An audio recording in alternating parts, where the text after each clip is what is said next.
चलो दिलदार चलो, चांद के पार चलो। मिलो न तुम तो हम घबराए, मिलो तो आप चुराए, हमें क्या हो गए। ये आवाज डायलॉग के साथ जब पर्दे पर आती थी तो सन्न होकर चुपचाप सबकी नजरें पर्दे पर गड़ जाती थी। हमको मिटा सके ये जमाने में दम नहीं। वो आवाज, अंदाज, रुआब किसी और कलाकार में कभी नजर ही नहीं आया था। हमसे जमाना खुद है, जमाने से हम नहीं। जिस जगह वो खड़े हो जाते मानो उस जगह के वो राजा शहंशाह बन जाते, क्योंकि उनके रौबीले कड़क आवाज अंदाज के सामने किसी की आवाज ही नहीं निकलती थी। बोटियां नोचने वाला गीदड़ गला फाड़ने से शेर नहीं बन जाता। क्या मानेंगे आप इस बात को कि उन्होंने जानी नाम का कुत्ता पाला हुआ था और अपने सभी कलाकार, निर्माता, निर्देशक को यानी फिल्म के प्रोड्यूसर डायरेक्टर को वो कुत्ते के नाम से बुलाते थे।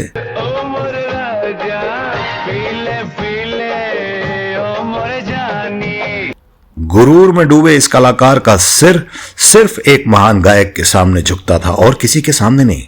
और क्या आप यकीन करेंगे कि उन्होंने अपने जमाने के एक बहुत बड़े स्टार, एक बहुत बड़े फेमस कलाकार के साथ सिर्फ एक बार काम किया और दोबारा इसलिए काम नहीं किया कि वो चाहते थे कि वो महान गायक उस फिल्म में उनके लिए गाना गाए, लेकिन निर्माता निर्देशक ने, क्योंकि उस वक्त वो अपने को स्टार से ज्यादा फेमस नहीं थे, इसलिए उनकी जगह उस महान कलाकार की आवाज को उस बड़े एक्टर पर फिल्माया, जिसकी वजह से वो नाराज हो गए और दोबारा उन्होंने उनके साथ कभी काम नहीं किया। हम तुम्हें मारेंगे और जरूर मारेंगे, लेकिन वो बंदूक भी हमारी होगी, गोली भी हमारी होगी और वक्त भी हमारा होगा। कौन थे वो इंडस्ट्री के जिद्दी बादशाह जो आगे चलकर इतने बड़े कलाकार बन गए कि निर्माता, निर्देशक सालों उनकी डेट के लिए वेट करते थे। तुझको पुकारे मेरा प्यार,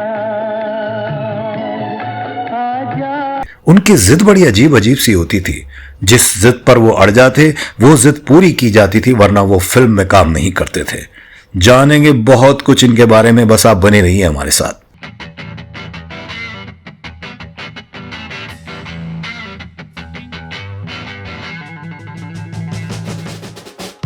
छू लेने दो नाजुक होठों को, कुछ और न। स्वागत है आपका बॉलीवुड इतिहास में दोस्त, और मैं हूं आपका दोस्त इतिहासकार। हिंदी फिल्मों के इस बेताज बादशाह जिनकी आज हम बात कर रहे हैं, उनका नाम है राजकुमार। हमारे फोन के बाद इंटरव्यू नहीं होता, लेटर ऑफ अपॉइंटमेंट सीधा मिलता है। भले ही वो नाम से राजकुमार हो, लेकिन रियलिटी में वो इंडस्ट्री के बेताज बादशाह रहे। कश्मीरी पंडित परिवार से ताल्लुक रखने वाले इस शख्स का वास्तविक नाम था कुलभूषण पंडित।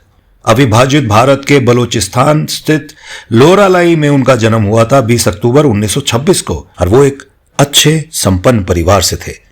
आजादी के बाद उनका परिवार हिंदुस्तान में बस गया, जहां उनका चयन मुंबई पुलिस के सब इंस्पेक्टर के तौर पर हो गया। गोरे चिट्टे कुलभूषण की आवाज तो दमदार थी, उन्हें बहुत सारी लैंग्वेज भी आती थी। हिंदी और उर्दू का उनका तलफ्फुज बहुत ही शानदार था। दादा तो इस दुनिया में सिर्फ दो हैं, एक ऊपर वाला और दूसरे हम। उनके एक मित्र ने उनकी मुलाकात मशहूर फिल्मकार के.बी. लाल से करवाई थी, जो उन्हें लेकर एक फिल्म बनाने की शुरुआत करने वाले थे। इस बीच एक दूसरे फिल्म निर्देशक नाजिम नकवी उस पुलिस थाने में किसी काम से पहुंचे जहां कुलभूषण तैनात थे। उन्होंने साल 1952 में प्रदर्शित फिल्म रंगीली के लिए इंस्पेक्टर कुलभूषण को ऑफर दे दिया, तो उन्होंने एक छोटी सी भूमिका स्वीकार कर ली। इतने में नजम नकवी अमरोहा के लिए किसी मस्जिद या स्कूल के लिए चंदे इकट्ठा कर रहे थे, तो सनी की हंगामी तस्वीर देखी तो वो मेरे पास आए पुलिस स्टेशन पर। वैसे ये मेरी जिंदगी का फिल्मी लम्हा शुरू हुआ। ये फिल्म सिनेमा घरों में कब लगी और कब चली गई पता भी नहीं चला। इस बीच उनकी फिल्म शाही बाजार भी प्रदर्शित हुई, जो बॉक्स ऑफिस पर औंधे मुंह गिर पड़ी। शाही बाजार की विफलता के बाद राजकुमार के तमाम रिश्तेदार ये कहने लगे कि उनका चेहरा फिल्म के लिए उपयुक्त नहीं है, और कुछ लोग तो ये भी कहने लगे कि भाई तुम विलेन के लिए ट्राई कर सकते हो, विलेन बन सकते हो। साल 1952 से 1957 तक राजकुमार फिल्म इंडस्ट्री में अपनी जगह बनाने के लिए स्ट्रगल करते रहे। रंगीली के बाद उन्हें जो भूमिका मिली, राजकुमार उसे स्वीकार करते चले गए। इसी बीच उन्होंने अनमोल, सहारा, अवसर, घमंड, नीलमणि और कृष्ण सुदामा जैसी कई फिल्मों में काम किया, लेकिन इनमें से कोई भी फिल्म बॉक्स ऑफिस पर सक्सेसफुल नहीं हुई। हां, फिल्म नीलमणि और घमंड के गानों को लोकप्रियता जरूर मिली, जिन्हें लता जी और सुरों के बादशाह रफी साहब ने गाया था। साल 1957 में प्रदर्शित महबूब खान की फिल्म मदर इंडिया में राजकुमार गांव के किसान की छोटी भूमिका में नजर आए। हालांकि यह फिल्म पूरी तरह से अभिनेत्री नरगिस पर केंद्रित थी, जी हां, लेकिन राजकुमार अपनी छोटी सी भूमिका में भी अपने अभिनय की छाप छोड़ने में कामयाब रहे। करना है तो कर प्यार, न डर बीती उम्र आएगी ना कल, अरे पागल। इसी साल एक और फिल्म आई, नौशेरवान आदिल। इसी फिल्म में उन पर रफी साहब के 3 गाने पिक्चराइज किए गए, जो बहुत पॉपुलर हुए।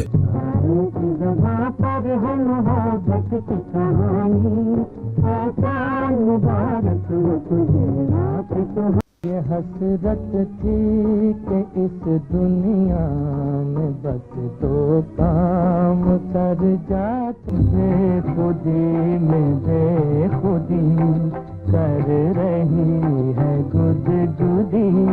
1958 में आई फिल्म पंचायत में भी उन पर मोहम्मद रफी का एक लोकप्रिय गीत पिक्चराइज किया गया। क्या करेगी जिंदगी जो दिल कहीं मचल गया, क्या करेगी जिंदगी। 1959 में उन्हें शम्मी कपूर के साथ काम करने का मौका मिला। फिल्म का नाम था उजाला। इस फिल्म में एक गीत था जिसे उन दोनों पर पिक्चराइज किया जाना था। यह गीत रफी साहब और मुकेश जी ने गाया था। पिछली फिल्मों में मोहम्मद रफी के लोकप्रिय हुए गानों से सीख लेकर राजकुमार ने निर्देशक नरेश सहगल से कहा कि रफी साहब की आवाज उन पर सूट करती है, इसलिए उनके प्लेबैक में इसे रखा जाए। उस समय तक राजकुमार मोटे तौर पर एक स्ट्रगलर ही थे, जबकि शम्मी कपूर एक स्थापित और फेमस आर्टिस्ट बन चुके थे। शम्मी कपूर की हर फिल्म में बस एक ही शर्त होती थी कि उनकी आवाज रफी साहब ही रहेंगे। बस सहगल जी ने इसी बात का हवाला देते हुए राजकुमार का अनुरोध मानने से इनकार कर दिया। यारो सूरत हमारी पे मत जाओ। कहते हैं राजकुमार ने फिल्म के प्रोड्यूसर FC मेहरा साहब के सामने भी जाके अपना अनुरोध रखा, लेकिन बात नहीं बनी। गाने में रफी साहब शम्मी कपूर की आवाज बनी। जहां भी दिल है यूं हमसे न कतराओ। राजकुमार ने फिल्म की शूटिंग तो पूरी कर ली, लेकिन उस वक्त ये तय कर लिया कि अब वो शम्मी कपूर के साथ किसी भी फिल्म में दोबारा काम नहीं करेंगे। जाने कैसा है ये जहान, जीना मुश्किल मौत आसान। साल 1959 में प्रदर्शित फिल्म पैगाम में उनके सामने हिंदी फिल्म जगत के अभिनय सम्राट दिलीप कुमार थे, लेकिन राजकुमार यहां भी अपनी सशक्त भूमिका के जरिए दर्शकों की वाहवाही लूटने में सक्सेसफुल रहे। हालांकि इस फिल्म में रफी साहब ने गाने तो गाए थे, लेकिन राजकुमार का रोल ही ऐसा था कि उन पर कोई गाना पिक्चराइज नहीं किया गया। इसके बाद राजकुमार ने साइन की 1960 में दिल अपना और प्रीत पराई। जाने कहां गई, दिल मेरा लग गई, ले गई वो।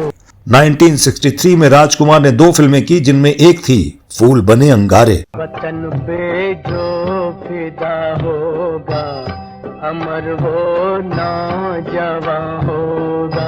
गोदान, दिल एक मंदिर,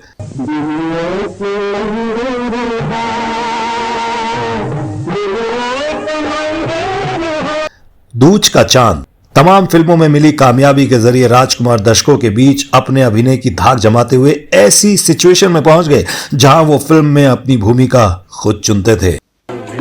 जिंदगी के सहारे बहुत हैं। साल 1965 में प्रदर्शित फिल्म काजल में रफी साहब ने राजकुमार के लिए 4 गाने गाए। जुल्फ अगर खुल के बिखर जाए तो अच्छा, छू लेने दो नाजुक होठों को। महफिल में तेरी यूं ही रहे जश्न चरागां, किसी का हुस्न रहे, हम रहें शराब रहे। फिल्म की जबरदस्त कामयाबी के बाद राजकुमार ने बतौर अभिनेता अपनी अलग पहचान बना ली। ये बच्चों के खेलने की चीज नहीं, हाथ कट जाए तो खून निकल आता है। साल 1965 में B.R. चोपड़ा की फिल्म वक्त में अपने लाजवाब अभिनय से वो एक बार फिर से अपनी अलग छाप छोड़ने में कामयाब रहे। उन्होंने लोगों का ध्यान इस तरह से आकर्षित किया कि लोग वक्त के लिए सिर्फ राजकुमार को आज तक याद रखते हैं। फिल्म वक्त में राजकुमार का बोला गया एक संवाद, चिराए सेठ जिनके घर शीशे के हों वो दूसरों पर पत्थर नहीं फेंका करते, या फिर चिराए सेठ छुरी बच्चों के खेलने की चीज नहीं, हाथ कट जाए तो खून निकल आता है। ये सारे डायलॉग दर्शकों के बीच बहुत पॉपुलर हुए। चिराए सेठ जिनके अपने घर शीशे के हों वो दूसरों पर पत्थर नहीं फेंका करते। फिर साल 1967 में आई नई रोशनी, जिसके 2 गाने रफी साहब ने गाए। किस तरह जीते हैं ये लोग बता दो यारो, जितनी लिखी थी मुकद्दर में हम उतनी पी चुके। साल 1968 में मेरे हुजूर का ये गाना बहुत पॉपुलर हुआ। वो खुशी मिली है मुझको, मैं खुशी। फिर साल 1968 में आई फिल्म नीलकमल में तो राजकुमार पर फिल्माए गए रफी साहब के सारे गानों ने कमाल कर दिया। आजा मैं तो मिटा हूं तेरी चाह में। दोस्तों, यहां एक बात गौरतलब है कि राजकुमार कभी भी एक खास इमेज में नहीं बंधे, इसलिए अपनी फिल्मों की कामयाबी के बाद भी उन्होंने कहीं एक्शन तो कहीं रोमानी किरदार में काम किया। अपनी कामयाबी का सफर वो ऐसे ही जारी रखे हुए थे। करमा के यूं न देख अदा के मकाम से।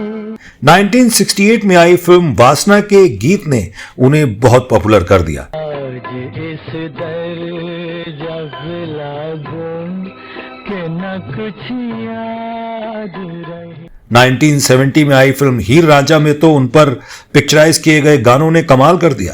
तेरे कूचे में तेरा दीवाना, ये दुनिया ये महफिल, मेरी दुनिया में तुम आई। 1971 में राजकुमार की एक फिल्म आई मर्यादा, जिसमें रफी साहब के 3 गाने उन पर पिक्चराइज किए गए। मोहब्बत के सुहाने दिन, हमसे तो हसीना ये न कहना बच के रहना हमसे, देखेंगे हम एक बार, तू भी आजा के आ गई रुत मस्तानी। और इसी साल आई फिल्म पाकीज़ा। वैसे तो मीना कुमारी को ध्यान में रखकर बनाई गई थी ये फिल्म, लेकिन एक ही डुएट गाने में रफी साहब ने राजकुमार को दर्शकों के दिलों में बैठा दिया। चलो दिलदार चलो चांद के पार चलो। फिर साल 1972 में आई फिल्म दिल का राजा, जिसमें रफी साहब ने 4 गाने गाए। सुंदर हो ऐसे तुम जिधर चलो एक बार, जाओ जाओ तुम भी जाओ समझते क्या हो, बड़ी है शोहरत तुम्हारे होठों तुम्हारी आंखों की, कभी मेरी भी मुराद पूरी करो न देवी जी। जिनके पास हाथी घोड़ा उनके पास दिल है थोड़ा। 1973 में आई एक मल्टी स्टारर फिल्म हिंदुस्तान की कसम, जिसमें रफी साहब ने टाइटल सॉन्ग गाया था, लेकिन इसे किसी एक कलाकार पर पिक्चराइज नहीं किया गया था। इसके बाद कई सालों तक राजकुमार अपने एटीट्यूड के कारण और फिर इमरजेंसी में अपने बागी तेवरों के कारण मनचाही फिल्मों में काम नहीं कर पा रहे थे। 1978 में आई फिल्म कर्म योगी के इस गाने से वो बहुत पॉपुलर हुए। और से टकराते हो ये मर्दों वाला काम नहीं। इसी साल आई फिल्म चंबल की कसम के इस गाने ने तो कमाल ही कर दिया। ये गाना लोकप्रियता की बुलंदियों पर जा पहुंचा और आज भी ताजगी से भरा मालूम होता है।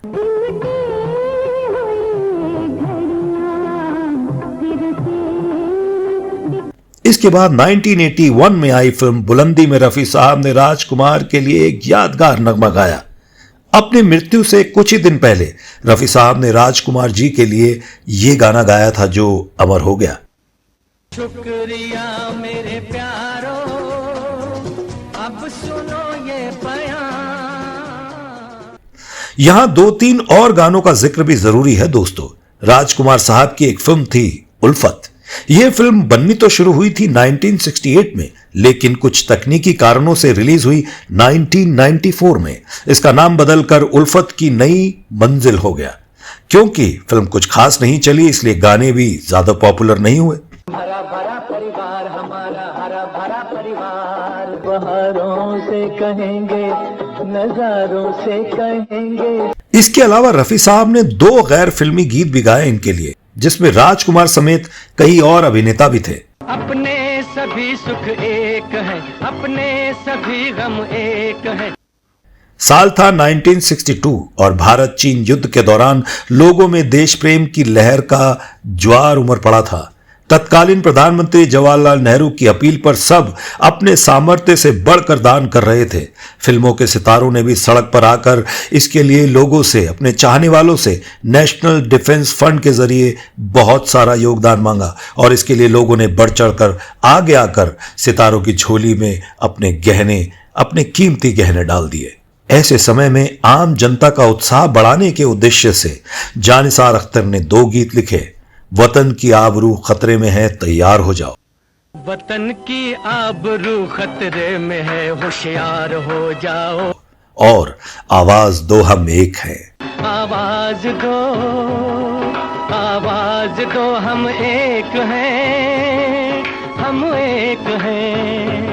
इन गीतों को संगीतकार खयाम के संगीत निर्देशन में मोहम्मद रफी ने अपनी जोश भरी आवाज में रिकॉर्ड करवाया। आप सोच रहे होंगे YouTube, Vimeo या Facebook, ट्विटर आदि उस जमाने में तो थे नहीं, तो लोग इन गानों को देखते कहां होंगे? तो हम आपको बता दें कि इन गीतों को इंडियन फिल्म इंडस्ट्री की नेशनल डिफेंस कमेटी ने फिल्माने का निर्णय लिया था। अब उनकी गर्दनों के वास्ते तलवार हो जाओ। निर्देशक महबूब खान ने मदर इंडिया के तीनों हीरो सुनील दत्त, राजकुमार, राजेंद्र कुमार तथा सन ऑफ इंडिया के हीरो कमलजीत पर ये गाने पिक्चराइज किए। फिल्म डिवीजन ने न्यूज रील के साथ देश भर के सिनेमा घरों में हर फिल्म के पहले इन दोनों गीतों का प्रदर्शन लंबे समय तक किया है। एक है अपनी जमीन, एक है अपना गगन, एक है अपना जहां, एक है अपना वतन। दोस्तों, हमें उम्मीद है राजकुमार पर यह प्रोग्राम आपको बहुत पसंद आया होगा। आप बने रहिए हमारे साथ। हमारे पास और भी खबरें हैं बॉलीवुड से जुड़ी, कलाकारों से जुड़ी, म्यूजिक डायरेक्टर, फिल्मी प्रोड्यूसर, डायरेक्टर से जुड़ी। फिर मिलेंगे आपसे। दीजिए हमें इजाजत। टेक केयर, बाय बाय, अल्लाह हाफिज।